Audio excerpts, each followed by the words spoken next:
This is Freeman.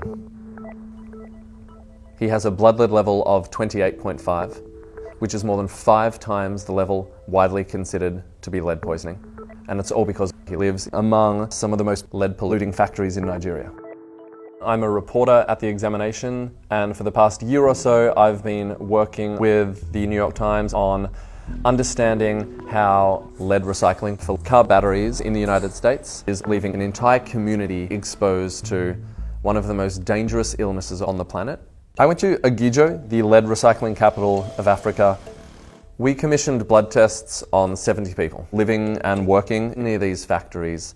Overall, 7 out of 10 of them had levels of lead poisoning that the World Health Organization considers to be dangerous.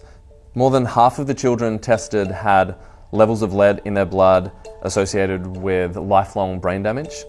One of those children was Freeman, who had the highest level of lead in his blood of any child. Where do you feel the pain? Freeman has body pains and aches, a distended belly, trouble sleeping, and also seizures. Now, all of those symptoms are commonly associated with lead poisoning. The lead recycling process can be broken down into 3 main jobs. First are the pickers. They pick up used car batteries one by one and drop them off sometimes by the hundreds each day at the breakers. Breakers are men with machetes that open the battery cases.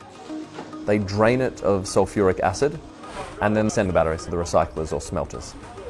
The smelters break down the batteries further, and then they put the lead into blazing hot furnaces, where it's melted down and ultimately sent to battery makers to use to make new batteries. The lead rises from these smelters. It's clear that the community of Agijo is being poisoned by lead, largely inhaled from emissions from lead recycling factories. Everyone we spoke to in Agijo who works inside these factories had health complaints of some kind. They spoke to us about how they would cough up black dust, or how they'd spit out what they called black salt. We spoke to people who knew that what they were doing was risky, but who needed the money. I make my living there. Shortly after the government of Nigeria received information about the blood testing that had taken place in Agijo, the government suspended the operations of several of these smelters. But about 1 week later, the factories were operating again. The Nigerian government told us that it had allowed some of these factories to open again on the condition that they make improvements and reduce some of the pollution. But according to a document seen by The Times, those commitments were much vaguer. We saw a commitment by these factories to improve certain technologies within 2 to 3 years. The recycling plants that responded to our questions denied wrongdoing, but said they're making improvements.